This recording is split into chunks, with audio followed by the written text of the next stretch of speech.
Good morning, ladies and gentlemen. Welcome back, and I hope that you all enjoyed the performance of artists of Astana Ballet who performed Chopiniana last night. And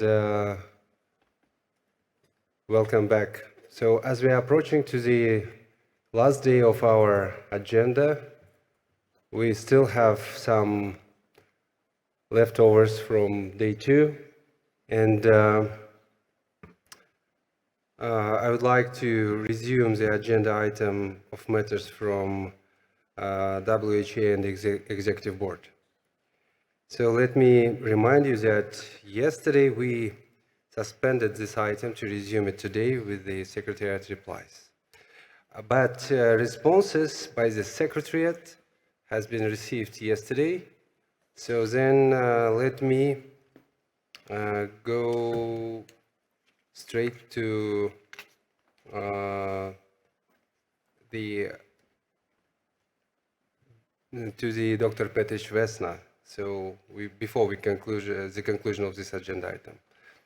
So I would like to pass the floor to Dr. Vesna Petish from Slovenia, who will deliver a statement in her capacity as the Executive Board SCRC Link and Executive Board Rapporteur to reflect on the outcomes of World Health Assembly 76 and Executive Board 153 and their regional implications, as well as on the overall activity in her capacity over the past year. So, Dr. Petish, you have the floor. Thank you, Dr. Morat. Today, I will first thank for incredible event that you organized for us yesterday. I was inspired actually by the dancers that were featherlight and so beautiful. So thank you for giving us the chance to see a little bit of your culture and capabilities of your people. Thank you very much. So I will focus today on a few key points that I find important to share with you. Already for some years now, the EB members from European region, we are trying to pass the baton in our efforts to improve the work of EB and related governing bodies. When the baton was passed to new EB members in 2021-2022, the focus was on the improvements of the work of PBAC and the establishment of the Standing Committee on Health Emergency Prevention, Preparedness and Response. The Agile Member States Task Group on strengthening WHO's budgetary, programmatic and financing governance was established and did an important work that already has and will in the future inspire EB members for the improvements of our ways of working in governing bodies. At this point, I would like to thank Björn Kümmel, the former EB member from Germany, who started the process for sustainable financing.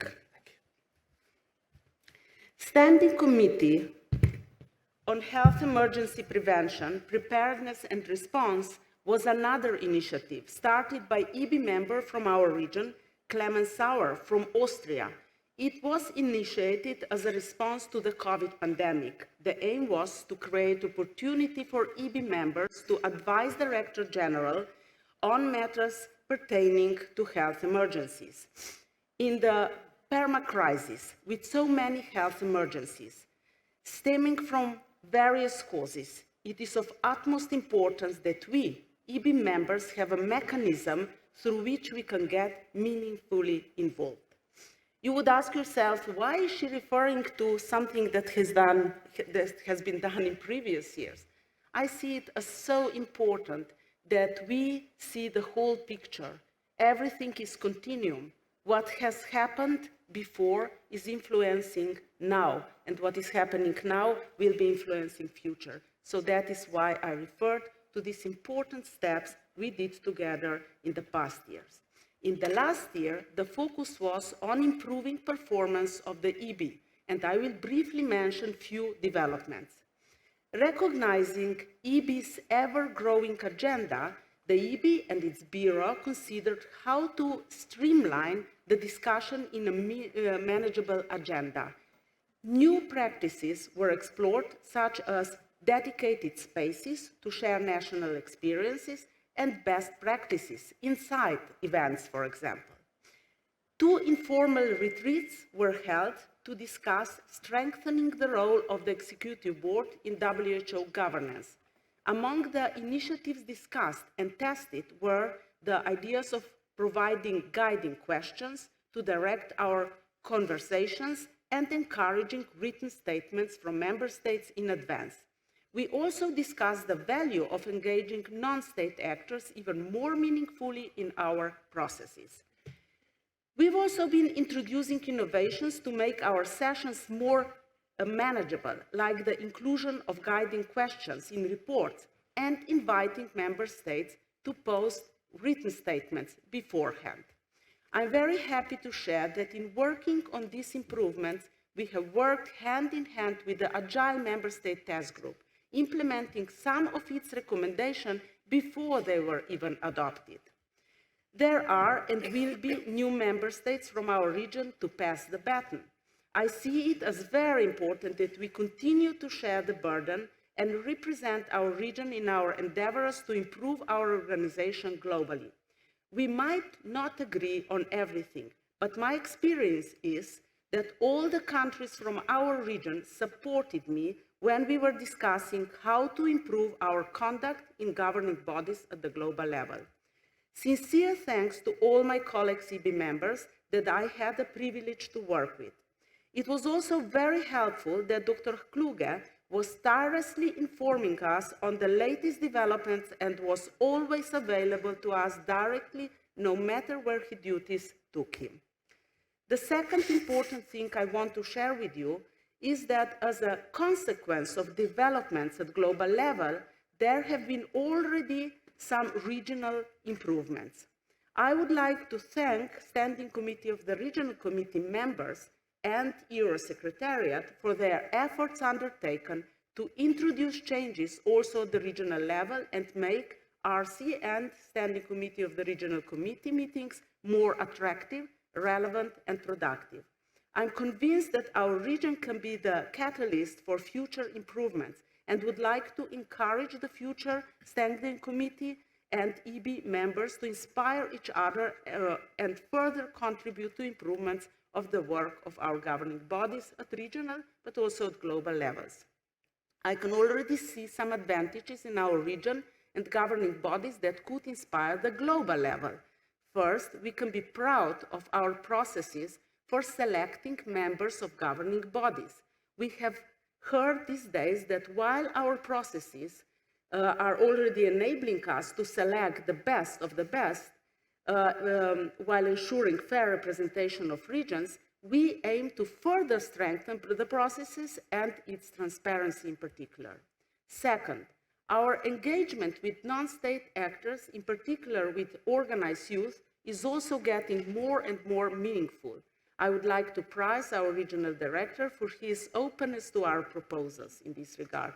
He does listen, he learns, and he makes it happen.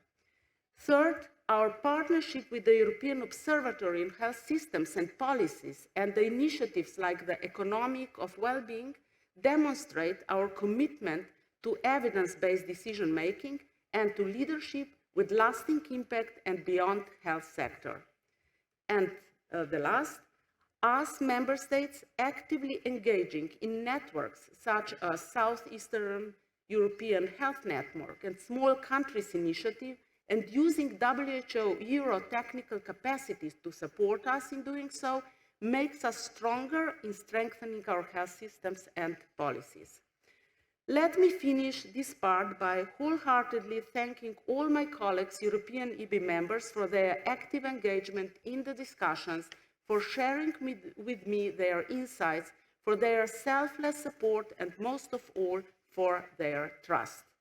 Now I would like to provide you with a brief update of the outcomes of this year's 76th World Health Assembly that was held on 21st to 30th May, and the 153rd session of the Executive Board that took place on 31st May in Geneva. The theme of this year's Health Assembly was Saving Lives, Driving Health for All. A vast array of issues was addressed, including behavioral sciences, best buys for non-communicable diseases, diagnostic, disabilities, drowning prevention, emergency, critical and operative care, food, micronutrients, indigenous health, infection prevention and control, maternal and child health, medical oxygen, primary health care, refugees and migrant health, rehabilitation, traditional medicine, and WHO's work in responding to dozens of emergencies while working with member states to be better prepared to face new ones. So a huge agenda. The Assembly considered approximately 70 items and sub-items, adopted 19 resolutions and 23 decisions, including those on the program budget 2024-2025, the global strategy on infection prevention and control, the health of indigenous people, and sustainable financing. An important initiative that was addressed was the Global Health for Peace initiative, which is more relevant than ever and will continue to be an important item on the upcoming WHO governing body cycle. In his closing remarks, Dr. Tedros, WHO Director General, noted that the increase in assessed contributions and the investment round are historic and a huge milestone. He spoke about the year ahead, with high-level meetings on universal health coverage, tuberculosis and pandemic preparedness, and response at this year's UN General Assembly. He pointed to the continuing negotiations on the pandemic accord and amendments to the international health regulations as unprecedented generational opportunities to learn from the mistakes of the COVID-19 pandemic and ensure they are not repeated. The EB 153rd session that followed considered 19 items and sub-items, adopted 10 decisions, including those resulting from the work of the Agile Member States Task Group on strengthening WHO's budgetary, programmatic, and financing governance, as well as on the membership of PBAC and WHA.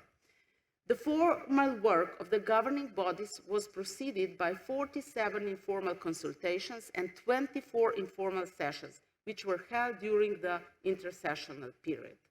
I know, too many numbers, but honestly, a tremendous work has been done involving many of us representing member states and Secretariat. At this point, I have to share with you my appreciations of the support that I was given by very dedicated professionals, both at headquarters, some are here with us, and Euro, many of them are here. Thank you so much.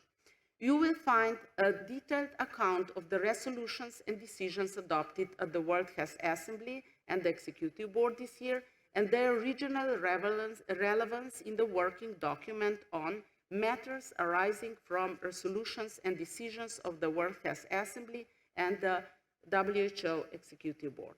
On this point, I would like to reiterate the importance that we all commit to implementing the resolutions and decisions that were adopted globally and regionally at the national level for the greater good and health of our populations. Implementation, seriously, is something that if you don't do it, everything we have done is not worth much. In conclusion, I would like to urge you to continue our efforts towards enhancing our efficiency, fostering better governance, and ensuring that WHO remains proactive, strategic, and effective in its mission. Let's continue to work collaboratively to achieve the best outcomes for global health. Should there be any issue of regional relevance that you would like me to raise during the upcoming informal EB retreat in Doha on 4th and 5th December, please reach out and I would be happy to facilitate. I thank you for your attention. Thank you very much, Dr. Petric, for these rich discussions, and wishing you all the success ahead.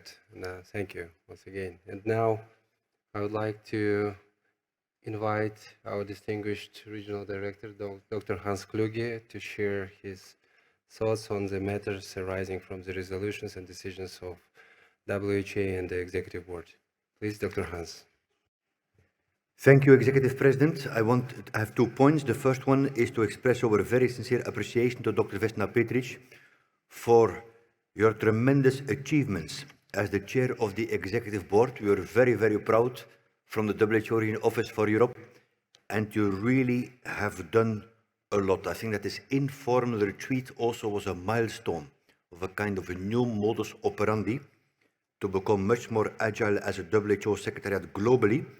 And I wanted to express our commitment from the WHO Secretariat as European region that we are very keen and ready to be further a catalyst, as you mentioned it, or an incubator for global innovation from the regional level. This is number one. And number two, I wanted to draw everyone's attention that we are joined by the WHO Chief Scientist, Professor Jeremy Farrar, who is among us, so please also take advantage if you would like to speak to Jeremy during the coffee breaks and to have some interaction. I want to thank Jeremy really for coming over. Thank you. Thank you very much, Dr. Kluge. And as you remember, 2 countries requested to exercise their right to reply yesterday, and as this will be taken by the end of the day, and it was agreed with these countries. So please, so we will make sure that you will get the floor. So as you might notice that we slightly changed our agenda in terms of the timing. And I strongly advise all the member states to appear in the main hall a few minutes before the session will start. So we will try to do our best in terms of following the time schedule.